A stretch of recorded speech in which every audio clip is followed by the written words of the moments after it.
आउ एई जो जिनस मु कहली थंडा जर तापरे झाड़ा यही सब जिनस देह पाई हितकारी एथिरे केवल मात्र बेसी हेले ओआरएस आपण नहीं पारिबे रेस्ट नेबे आगु एमबीबीएस डॉक्टर मैंने सेया करथले किए तांको पाखु गले से मैंने कहते जा आउ 7 दिन पर आसो कहीं से जानी 7 दिन भितर ये सब सिम्पटम पड़ेबो एबे भी आप एम्स को जी भुवनेश्वर एम्स जो से मैंने यही सब जिन को ट्रिट करूना कहते घरे जाइए पानी पिंतु ओआरएस पिंतु रेस्ट नियंतु। नमस्कार जय जगन्नाथ इन्फोस्फियर ओडिया आउ गोटे नुआ वीडियो को आपण मानक स्वागत। तो वर्तमान जो एचएमपीवी भाइरस सारा भारत वर्ष को आसो बोली जो गुजब सृष्टि होची तारी उपरे किसी विषय वस्तु आज रहिबो आमर जो हेल्थ उपरे किसी गुरुत्वपूर्ण टॉपिक को डिस्कशन करने आम आज आमंत्रण करिछु श्रीजुक्त जगन्नाथ चैटर्जी सर जे कि विगत दिन मानकरे हेल्थ रिलेटेड बहुत गुरुत्वपूर्ण विषय सब विभिन्न टीवी चैनल मानकरे आपण मानकु देइचंती प्रोवाइड करिसंती से आम सहित आज अछंती तांको सहित आज कथा हवा एचएमपीवी भाइरस विषय भाइरस कौन बैक्टेरिया कौन आ भाइरस संपर्कित सचेतनता को आम केते दूर आपणेबा आ सरकारी स्तर रे कौन कौन सब पदक्षेप निया जाउची सबु सविशेष विवरणी सार पाखु आज सुनिबा। तो चलंतु वीडियो को स्टार्ट करिबा। सर प्रथमे जो वर्तमान एचएमपीवी भाइरस आसी पूरा जनमानस जो विभिन्न प्रकार गुजब उठुची ये भाइरस विषय प्रथम क्लारिफाई दिंतु भाइरस टी कौन ये भाइरस को कुआ होची एटा ह्यूमन मेटा न्यूमोनिया भाइरस एणु एचएमपीवी भाइरस ना दिया जाइछि। आउ भाइरस विषय रे विभिन्न गोष्ठी विभिन्न एक्सप्लेनेशन दियंती जोटा प्रचलित सही एक्सप्लेनेशन जदि आम नबा ताले एटा गोटे भाइरस जोटा कि एबे कुआ जाउची जे बहुत भयानक भाइरस किंतु आम देशर बा विभिन्न देशर डॉक्टर मैंने कहउचंती जे एटा विगत 10-15 वर्ष हैला अछि एटा सेमिति किछि गोटे भाइरस नुह आउ दले भाइरस माने डाक्टर कहउचंती जे एटा ठंडा दिन रे ठंडा काश लागि रहिबो एटा नै कि चिंतित हबार नाही एवं आमे आवरी देखुचु जे आगरु जो कोविड टीकाकरण हेइतिला तार गोटे टीका निर्माता फाइजर से तार डॉक्यूमेंट रे देखैछि जे तार टीकाकरण रो गोटे पार्श्व प्रतिक्रिया होची एई एचएमपीवी भाइरस तेणु एथरू दर्शक मैंने जानी पारिबे जे पुणी गोटे विराट बड़ माने लोक को डरैकी गोटे किसी गोटे एजेंडा पुश करा होची एवं कोविड विषय रे जदि आमे कहिबा कोविड भाइरस को नहीं कि विराट बड़ गोटे जिनस हैला लॉकडाउन हैला समस्त घरे रहिले सब किछि विपर्यस्त हो गला किंतु आपण माने जानी कि आश्चर्य हेबे जे प्राय 221 लैबोरेटरी को आरटीआई रे जो इनफॉरमेशन मगा गला जे तांको पाखरे भाइरस अछि कि नहीं समस्ते कहिले जे तांको पाखरे फिजिकल भाइरस नहीं एवं आउरी जना पड़ला जे सेटा सही भाइरस टा गोटे कंप्यूटर मॉडल एवं फिजिकल भाइरस एमिति कि यूएस रो सीडीसी से भी मानिची जे ता पाखरे भी भाइरस नहीं तेणु यही जो भाइरस रो खेल चलची यार विभिन्न दिग अच्छी एवं दर्शक मैंने जानिबा कथा जे को दिगटा तांको पई हितकर गोटे दिग अच्छी जे एगुड़ा भारी भयानक जिनस आटा गोटे जगह बाहर सांगे सांगे व्यापी जाए अन्य जगह को एवं अन्य गोटे व्यू पॉइंट जोटे कि कोविड टाइम रे बहुत बड़ बड़ डाक्तर मैंने कहले जे भाइरस जे रोग सृष्टि करे से विषय रे आमे एतटा ये नुह माने क्लारिफिकेशन नहीं कहीं कि ना जदि आपण देखिबे जे थियोरी कहूची भाइरस बैक्टेरिया रोग करूची किंतु गत प्राय 300 वर्ष धरी जो 200 खंडे एक्सपेरिमेंट हेची सुस्थ लोकन को नेकी तांको जेकोसी प्रकार रे भी बैक्टेरिया भाइरस इंट्रोड्यूस करिकी कोनोसी प्रकार रोग करि पारि नांती जोथि पई कि एई जो भाइरस बैक्टेरिया और भाइरस थियोरी रो बहुत अपोजिशन अछि एवं यह जेहेतु एई मॉडल रे पूरा आमर जो फार्मा कंपनी मैंने चलैचंती तांको खेल से माने एते सहजरे मानिबेनी किंतु जो व्यक्ति निजर स्वास्थ्य संपर्क रे से सचेतन ଏବଂ ନିଜକୁ ପ୍ରୋଟେକ୍ଟ କରିବାକୁ ଚାହୁଁଛନ୍ତି ସେ ଜାଣିବା କଥା ଯେ ସତ୍ୟଟା କ'ଣ। ତ ଆମେ ଏଇଠି ଗୋଟେ କ୍ୱେଶ୍ଚିନ୍ ରଖିପାରିବା ଆମ ଦର୍ଶକମାନଙ୍କ ପାଇଁ। ତ ଆପଣଙ୍କ କଥାରୁ ଯେ ଭାଇରସଟା କ'ଣ ଏଇଟା ଆର୍ଟିଫିସିଆଲି କ୍ରିଏଟ୍ ହେଇପାରୁଛି, ଯେମିତି ଲାବୋରେଟୋରୀ ହଉ ବା ବିଜ୍ଞାନଗାରରେ ହଉ ତିଆରି ହେଇପାରୁଛି କି? ଭାଇରସ କୁହନ୍ତୁ ବା ବ୍ୟାକ୍ଟେରିଆ ଭାଇରସରେ କୁହନ୍ତୁ। ଆମକୁ କୁହାହେଉଛି ଯେ ବିଭିନ୍ନ ଇନଷ୍ଟିଟ୍ୟୁସନରେ ବିଭିନ୍ନ ହାଇ ସିକ୍ୟୁରିଟି ଲାବୋରେଟୋରୀରେ ଭାଇରସ ଉପରେ ରିସର୍ଚ୍ଚ ଚାଲିଛି ଏବଂ ତାକୁ ଆହୁରି ମଡ଼ିଫାଇ କରିକି ଗୋଟେ ବାୟୋ ସିଚୁଏସନ୍ କ୍ରିଏଟ୍ କରାହେଉଛି। କିନ୍ତୁ ଆପଣ ଯଦି ଦେଖିବେ ଯେ ଗୋଟେ ଭାଇରସଟା କ'ଣ, ଭାଇରସଟା କୌଣସି ଜୀବିତ ଜିନିଷ ନୁହଁ, ଏଇଟା ଗୋଟେ ସେଲ୍ ଫ୍ରାଗମେଣ୍ଟ ଯାହାର ହାତ ନାହିଁ, ଗୋଡ଼ ନାହିଁ, ମୁଣ୍ଡ ନାହିଁ, କିଛି ନାହିଁ। ସେମିତି ଗୋଟେ ଜିନିଷ କ'ଣ ଆପଣଙ୍କର ଦେହର ଡିଫେନ୍ସକୁ ପେନିଟ୍ରେଟ୍ କରିକି ଗୋଟେ ବଡ଼ ରୋଗ ଆଣିପାରିବ? ଏଇଟା ଗୋଟେ ଇମ୍ପସିବିଲିଟି। ଆଉ ତାହେଲେ ସେମାନେ କରୁଛନ୍ତି କ'ଣ ଏଠି? ଏଠି ଆମେ ଯଦି ପୁଣି ସେ କୋଭିଡ଼ ଆଡ଼କୁ ଯିବା ତାହେଲେ ଆମେ ଦେଖିବା ଯେ ସେମାନେ କହୁଛନ୍ତି କୋଭିଡ଼ ଭାଇରସରେ ଯେଉଁ ଗୋଟେ ପ୍ରୋଟିନ୍ ଅଛି, ସେଇ ପ୍ରୋଟିନ୍ଟା ଡେଞ୍ଜରସ୍, ସ୍ପାଇକ୍ ପ୍ରୋଟିନ୍। ଆଉ ଭ୍ୟାକ୍ସିନ୍ କ'ଣ କଲା ନା ସେଇ ସ୍ପାଇକ୍ ପ୍ରୋଟିନ୍କୁ ବଡ଼ିରେ ଜେନେରେଟ୍ କଲା। ତାହେଲେ ଆପଣ ପ୍ରଶ୍ନଟା ଉଠିଲା, ସେ ଭାଇରସ୍ ଦେହରୁ ପ୍ରୋଟିନ୍ ଆସିଲା ନା ଭ୍ୟାକ୍ସିନ୍ ତାକୁ ଇଣ୍ଟ୍ରୋଡ୍ୟୁସ୍ କଲା? ଏବଂ 145 ଦେଶର ଗୋଟେ ଷ୍ଟଡି ବାହାରିଛି ଯେଉଁଟା କହିଲା ଯେ ଭ୍ୟାକ୍ସିନ୍ ଇଣ୍ଟ୍ରୋଡ୍ୟୁସ୍ କରିଲା ପରେ ହିଁ ଗୋଟେ ଭୟଙ୍କର ରୋଗ ଦେଖାଗଲା। ତେଣୁ ଏଠି ବି ସେଇ ପ୍ରଶ୍ନ ଯେ ଭାଇରସ୍ ତା କାମ କଲା ନା ଭ୍ୟାକ୍ସିନ୍ ଯେଉଁ ଦେହ ଭିତରେ ସ୍ପାଇକ୍ ପ୍ରୋଟିନ୍ ଇଣ୍ଟ୍ରୋଡ୍ୟୁସ୍ କଲା ବା ସେଠି ଜେନେରେଟ୍ କଲା ତା ଦ୍ୱାରା ରୋଗ ହେଲା। ତ ତାମାନେ ଆମେ ମାନି ନେବା ଯେ ଯେଉଁ ଭାଇରସଟା ହେଉଛି ଏତେଟା ବି ହାର୍ମଫୁଲ୍ ନୁହେଁ ଯେଉଁମାନେ ତିଆରି କରୁଛନ୍ତି, ଏଇଟା ଆମେ ଭାଇ ମାନିପାରିବା କି ଆକ୍ଚୁଆଲି? ଦେଖନ୍ତୁ, ପ୍ରଥମେ ଆସିଥିଲା ଲୁଇ ପାସ୍ତୁର ତାଙ୍କର ବ୍ୟାକ୍ଟେରିଆ ନେଇକି ଗୋଟେ ଥିଓରି ଆଣିଲେ ଯେ ବ୍ୟାକ୍ଟେରିଆ ଦ୍ୱାରା ରୋଗ ହେଉଛି। ଆଜ୍ଞା। ତାପରେ ସେତେବେଳେ ଯେଉଁମାନେ ଲୁଇସ୍ ପାସ୍ତୁର ଡକ୍ଟର ନଥିଲେ, ସେ ଜଣେ ଲ୍ୟାବୋରେଟୋରୀ ଆସିଷ୍ଟାଣ୍ଟ ଥିଲେ ଏବଂ ସେ ଯେଉଁ ଡାକ୍ତର ଲ୍ୟାବୋରେଟୋରୀରେ ସେ କାମ କରୁଥିଲେ, ଡକ୍ଟର ଆଣ୍ଟୋଇନ୍ ବେକମ୍, ସିଏ କହିଲେ ଏ ପିଲାଟା କ'ଣ କହୁଛି ଯେ ଆମ ଦେହରେ କିଛି ନାହିଁ ଆଉ ବାହାରୁ ଗୋଟେ ପ୍ୟାଥୋଜେନ୍ ଆସିକି ରୋଗ ସୃଷ୍ଟି କରିବ। ଏଇଟା ମେଡ଼ିକାଲ ନଲେଜକୁ କାଉଣ୍ଟର କରୁଛି। ଆମ ଦେହରେ, ସେ କହିଲା, ଆମ ଦେହରେ ଡାଏଟାରୀ ଇମ୍ବାଲାନ୍ସ ବା ୱେଷ୍ଟ ଯେତେବେଳେ ବଢ଼ିଯାଏ ସେତେବେଳେ ବଡି ନିଜେ ନିଜ ଭିତରେ ପ୍ୟାଥୋଜେନ୍ କ୍ରିଏଟ୍ କରିକି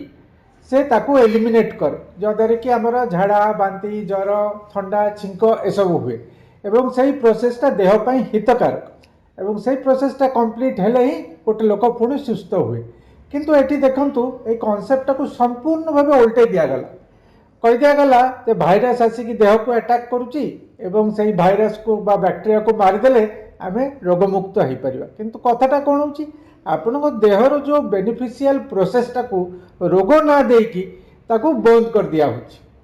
ଆଚ୍ଛା, ଏଇ ଯେଉଁ ବ୍ୟାକ୍ଟେରିଆ ଥିଓରି ସେ ଦେଲେ, କିନ୍ତୁ ଦେଖାଗଲା ଯେ ଗୁଡ଼ାଏ ରୋଗରେ ବ୍ୟାକ୍ଟେରିଆ ମିଳୁନାହାନ୍ତି କିନ୍ତୁ ରୋଗଟା ହେଉଛି। ସେତେବେଳକୁ ସେମାନେ କହିଲେ ଯେ ଆଉ ଗୋଟେ ଏଜେଣ୍ଟ ଅଛି ଭାଇରସ୍, ଯେଉଁଟାକି ଭାରି ସୂକ୍ଷ୍ମ, ସେ ଦିଶେନି। ଆଉ ଭାଇରସ୍ ଆପଣ ଯଦି ଦେଖିବେ ସେ ନାଁଟା, ସେ ତାର ଲାଟିନ୍ ହେଉଛି ଟକ୍ସିନ୍। ତାମାନେ ଦେଖନ୍ତୁ, ସେମାନେ ନିଜେ କିନ୍ତୁ ମାନୁଛନ୍ତି ଏଇଟା ଟକ୍ସିନ୍ ତାର କାମ କରୁଛି ଏବଂ ଏଇ ଯେଉଁ ଆନୋମାଲି ଦେଖାଗଲା, ବ୍ୟାକ୍ଟେରିଆ ନଥାଇକି ରୋଗ ହେଉଛି, ଭାଇରସ୍ ମିଳୁନି ରୋଗ ହେଉଛି, ତାକୁ କାଉଣ୍ଟର କରିବା ପାଇଁ କେତେ ଗୁଡ଼ା ନିୟମ ବନାଗଲା। କୋଚ୍ ପଷ୍ଟୁଲେଟ୍ସ କୁହନ୍ତି ତାକୁ, 4ଟା ନିୟମ। ଆଜି ଯାଏଁ କୌଣସି ବ୍ୟାକ୍ଟେରିଆ ବା ଭାଇରସ୍ ଏଇ 4ଟା ନିୟମକୁ ମାନି ନାହିଁ। ଆଉ ସେମାନେ ଯେଉଁ କହିଲେ ଆମେ ଦେଖୁଛୁ ଇଲେକ୍ଟ୍ରନ୍ ମାଇକ୍ରୋସ୍କୋପ୍ରେ ଭାଇରସ୍ ଦେଖୁଛୁ, ତେଣୁ ଯେଉଁ ସାଇଣ୍ଟିଷ୍ଟ ମାନେ ୟାକୁ କାଉଣ୍ଟର କରୁଛନ୍ତି ସେମାନେ କହୁଛନ୍ତି ଇଲେକ୍ଟ୍ରନ୍ ମାଇକ୍ରୋସ୍କୋପ୍ରେ ଆପଣ ଗୋଟେ ସେଲ୍ ଫ୍ରାଗମେଣ୍ଟ ଆଉ ଭାଇରସ୍କୁ ଡିଷ୍ଟିଂଗୁଇଶ୍ କରିପାରିବେନି, ଦୁଇଟା ଯାକ ଗୋଟେ ସ୍ପଟ୍ ଭଳିଆ ଦିଶିବ। ଏବଂ ଯେଉଁ ଏକ୍ସପେରିମେଣ୍ଟ ନେଇକି ସେମାନେ କହୁଛନ୍ତି ଯେ ଏଇ ଏକ୍ସପେରିମେଣ୍ଟରୁ ଆମେ ପ୍ରମାଣ କରୁଛୁ ଯେ ଭାଇରସ୍ ଦ୍ୱାରା ଗୋଟେ ସେଲ୍ ଇନଭେଡ୍ ହେଉଛି, ସେଲ୍ ଭାଙ୍ଗି ଯାଉଛି ଆଉ ଭାଇରସ୍ ରେପ୍ଲିକେଟ୍ କରିକି ବାହାରି ଯାଉଛି, ସେ ଏକ୍ସପେରିମେଣ୍ଟଟା ସେମାନେ କହିଲେ ତମେ ଯେଉଁ ପ୍ରୋସିଡିଓର କରୁଛ ସେଇଥିରେ ସେୟା ହେଉଛି, ୟା ନୁହଁ ଯେ କୌଣସି ଏକ୍ସଟର୍ନାଲ୍ ଏଜେଣ୍ଟ ଦେଇ ଯାଇକି ସେଟା କରୁଛି। तेणु बहुत अपोजिशन अच्छी भाइरस थ्योरी पार्टिकुलरली कोविड जो 2 वर्ष आम 2-3 वर्ष जो कटेलु से बहुत गुड़ा मत आग को आसी आजिका दिन में साइंटिफिक कम्युनिटी डॉक्टर कम्युनिटी दिफाड़ हो जाइछंती गोटे फाड़ से मैंने बिल्कुल ये थ्योरी को आउ एक्सेप्ट करने चाहूना। तो यही पॉइंट रू आम भी कहीपर भाइरस और बैक्टेरिया ये तो अलग अलग जिनस ना दी जनकर धर्म बॉडी भितर सेम रोचे ना अलग रोचे। देखो भाइरस को किए देखी कथाटा हूँ कौन सी भाइरस को प्यूरिफाई और आइसोलेट करवा संभव नुह। जड़े डॉक्टर्स जड़े साइंटिस्ट जॉन एंडर्स से प्रथमे कहले मिजल्स भाइरस को मुझे आइसोलेट कर जो एक्सपेरिमेंट जो लेखा भीतर ही बाहरी जाऊँगी से निजे भी कन्विन्स नथिले से कौन कर मानी लेखा भितर मानी तेणु भाइरस को कहीं देखी ना एवं भाइरस जो चित्र आप मीडिया रे देखते एगुड़ा सब आर्टिस्ट मैंने करा कौन सी भाइरस रो चित्र नुह। तो भाइरस कौन सत्य एत भयानक बॉडी एत भयानक जो मैंने गुजब आसूची भाइरस आसिले भय मन भितर जिनसटा नहीं कि डॉक्टर थॉमस क्वान बोली जड़े एमडी कथा रखिंट से कहते आपड़ जदि गोटे पिंग पंग बॉल को टेबल टेनिस बॉल को गोटे आपण आगे स्टील रो गोटे दीवार अच्छी ताकू आपण पिंग पंग बॉल को स्टील दीवार रे फोपाड़े आउ कहे जे ताकू भेद करिकी तार पटे जा अच्छी ताकू से डिस्ट्रॉय कर दउची सेटा कहबा आउ गोटे भाइरस आसिकी आम डिफेन्स सिस्टम को अटैक करके आम भितर विशृंखला सृष्टि करुच्ची ए दुईटा सामान जिनस कहीं गोटे डेड मैटर जोटा कि माइक्रोस्कोपी भी देखा ये सेटा गोटे आसिकी आमको आमर पूरा आमर बॉडी रो गोटे डिफेन्स सिस्टम अच्छी ताकू भेद करके से एत काम कर विश्वास योग्य नुह बोली डॉक्टर थॉमस क्वान कहते। तो आम बर्तमान स्थिर निश्चित हो जाए भाइरस एतटा भयानक परिस्थिति हबार ना कि भाइरस केबे भी करेनी एटा हम श्योर देखो मु आगु जो कही गत 300 वर्ष धरी जो 200 माने पीयर रिव्यूड एक्सपेरिमेंट जोटा होती 1000 खंडे रिसर्च पेपर जहाँ बाहरी ताकू आम जदि देखा ताले ही जर्म भाइरस थ्योरी को आम विश्वास करवा उचित नुह। एटा को नहीं कि जड़े डॉक्टर समथा बेली आ जड़े डैनियल रॉयटस बोली कि से गोटे बही लिखिं can you catch a cold आपण कौन आउ गोटे आउ जन को थंडा गोटे कैच करें कि सही बही रे से मैंने पूरा डिस्कसनटा 200 फिजिकल एक्सपेरिमेंट 1000 रिसर्च पेपर को एविडेंस देकी लेखिकी प्रमाण करछंती जे जर्मन भाइरस थ्योरी विश्वासयोग्य थ्योरी नुह। ताहले जो जो अपन जो कोविड कथा कहले कोविड टाइम रे भी एटा स्प्रेड होतला गोटे टाइप रो स्प्रेड जोटा आपण देखंतु प्रति वर्ष गोटे ठंडा सीजन आसे बर्तमान चलती साधारणतः कौन हुए ठंडा सीजन आसले लोक ठंडा छिंक काश ए सब हुए लोक ताकू इग्नोर कर दियंती हाँ ठंडा है किंतु से कौन कहगला गोटे मारात्मक भाइरस आसी जार ठंडा होची जार छिंक होची से पूरा से माने रेस्पिरेटरी सिस्टम से पूरा कोलैप्स कर दबो ये कर दबो लोक दौड़ले हॉस्पिटल लोक नाना प्रकार औषध खाइते WHO गोटे प्रोटोकॉल बाहर करदेला जहाँ भितर से रखिला रेमडेसिविर नामक गोटे इंजेक्शन एंटीवायरल इंजेक्शन ये रेमडेसिविर को आपण जदि एग्जामिन करेंगे तार जो क्लिनिकल ट्रायल होती से क्लिनिकल ट्रायल रे 35% लोगों को से मार दी एवं परे जाइकी जो औषध पैरासिटामोल दिगला दिन को लोग 10टा 12टा पैरासिटामोल टैबलेट खाइले स्टेरॉइड दिगला तापर जो एंटीवायरल सब औषध दिगला विटामिन कैप्सूल तो छाड़ू जो एंटीबैक्टेरियल भी दिगला एंटीबायोटिक परे WHO स्वीकार कले जे आमर यही जो प्रोटोकॉलटा जहाँ से ना देते सॉलिडारिटी प्रोटोकॉल से प्रोटोकॉलटा काम करेनि किंतु से मानिलेनी जे यही प्रोटोकॉल जो लोकों मृत्यु होती जोटा कि परे परे संगे संगे आम देखिलु जे एविडेंस बाहरला जे पैरासिटामोल एत गुड़ा खाइबा उचित हैनी स्टेरॉइड जो दिगला से लोकंकर जो बोन तरली गला एवं रेमडेसिविर जे डैमेज करछि एटा भी मानिले तेणु आपण देखिथिबे जो माने हॉस्पिटल गले से माने मले जो माने घरे रहिले से माने तांकर किछि हेलानी एटा पूरा सारा विश्वर एक्सपीरियंस एटा हाँ जे जो मानक पाखे पैसा थिला जो मैंने हॉस्पिटल को दौड़ले से माने ही मरले एवं जो वेंटिलेटर यूज वेंटिलेटर को पठेदेले लोक को सेटा भी बहुत क्रिटिसाइज होती कहीं जे वेंटिलेटर को गला सी आउ फेरी ना तेणु आम देखिलु जे गोटे रोग को भयानक करी जो ट्रिटमेंटा दिगला से लोक मले ये विषय में कहार कौन डाउट रहा कथा नहीं। तो बर्तमान आपको दुईटा क्वेश्चन पचार वीडियो वाइंड अप करवा। प्रथम क्वेश्चन हूँ जो बर्तमान जो सिस्टम आसला बहुत सिचुएसन आसी लॉकडाउन शटडाउन बा मास्किंग सिस्टम जो कंपलसरी रहिबो कि आपण भाबुचंती कि बर्तमान गवर्नमेंट इंपोज करिवो कि जो मेजर गुड़ा निया गला आपण धरंतु मास्क ऊपर सांगे सांगे सब स्टडी बाहर जे आपण कहउचंती एटा गोटे भाइरस यही जो एते माइन्यूट पार्टिकल जोटा कि केवल मात्र आम इलेक्ट्रॉन माइक्रोस्कोप रे देखि परछु बोली कहउछु ताको कोनोसी मास्क ताको प्रिवेंट करि पारिबो कि एटा गोटे दिग गला आ गोटे दिग कौन हला जो मास्क रे जो मटेरियल रहउछि सेटा बॉडी पई माने भलो कि आ गोटे जिंस कौन आसला जे मास्क पिंदिले बॉडी रो जो ऑक्सीजन इंटेक कमी जाउची कार्बन डाइऑक्साइड बढ़ी जाउची तार प्रभाव कौन ए तीनटा जिनसर कौन बाहला जे मास्क केबे भी गोटे वायरल पार्टिकल को रोकी पारिबो नाही प्रथम कथा। सेकेंड जिनस होची मास्क रे जहाँ सब जिनस अच्छी सेगुड़ा बॉडी पई बहुत क्षतिकारक एवं थर्ड जिनस बाहला जो ऑक्सीजन लेवल जो कमीगला लोकंकर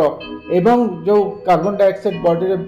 बिल्डअप हो गला बॉडी रु जहाँ बाहर कथा नाकर मुहर सेगुड़ा पुणी बॉडी भीतर रहीगला एगुड़ा ही से जो मैंने थंडा काश नहीं कि रोते कॉम्प्लिकेशन एगुड़ा ही आनी ए नहीं कि बहुत स्टडी है एवं लॉकडाउन रो सबुठु बड़ स्टडी जोटा सेटा कही जे लॉकडाउन रो इम्पैक्ट होची जीरो कोविड बा कौन सी रोग को ये करने तार कौन सी प्रभाव पड़ना एवं यही सबू जिनस यही सब मेजर आनिबा पूर्व ही डाक्तर मैंने कहते आपण मैंने जो मेजर गुड़ा आणुचंती एगुड़ा कौन सी काम को नुह एगुड़ा आहरी कॉम्प्लिकेट करिवो तो जनसाधारण मानक आपणकर कौन रहिबो सुचिंतित मतामत आपणकर वार्ता कौन रहिबो टे कहंतु वीडियो को एडी सारिबा। हाँ डरटा होची सबुठो बड़ अस्त्र सेमानक हाथ में आपण डरिबे नहीं आपण निजको सुस्थ रखिबे आपण केमती निजको सुस्थ रखिबे भल जिनस खाइबे जंक फूड छाड़ीदेवे एवं बुलिबे आनंद रे रहिबे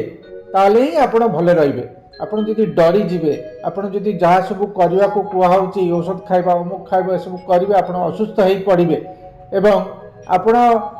जो जदि असुस्थ हो पड़े जदि औषध आड़ को जीवे आपण इम्यून सिस्टम आहरी खराब हम आपण सत को सत रोगी हो आई जो जिनस मु कहली थंडा जर तापरे झाड़ा यही सब जिनस देहपाई हितकारी एथिरे केवल मात्र बेसी हेले ओआरएस आपण नहीं पारिबे रेस्ट नेबे आगु एमबीबीएस डॉक्टर मैंने सेया करथिले किए तांको पाखु गले से मैंने कहउतले जा आउ 7 दिन पर आसबो कने से मैंने जानि थिले 7 दिन भीतर ए सब सिम्पटम पड़ेबो एबे भी आपण जदि एम्स को जिबे भुवनेश्वर रे एम्स जो से मैंने ए सब जिनस को ट्रीट करू ना कहउछन घरे जाईकी पानी पियंतु ओआरएस पियंतु रेस्ट नियंतु तेणु ए सब मानंतु निजको सुस्थ रखंतु आउ कोनोसी प्रकार डरंतु नहीं। तो जहाँ बहुत बहुत धन्यवाद चाटाई सर। तो ये गोटे गुरुत्वपूर्ण टॉपिक उपरे वर्तमान जो घड़ी संधि मुहूर्त आरंभ होगा जाऊँगी आपण बहुमूल्य समय देकी दर्शक मानक बुझे भाइरस कौन बैक्टेरिया कौन आर जो एचएमपी भाइरस आसी तार इम्पैक्ट कौन रहिबो शरीर उपरे आपणकर वार्ताटे भी माने दर्शक माने मानिबे बोली आम आशा विश्वास। तो आपको बहुत बहुत धन्यवाद। जय जगन्नाथ।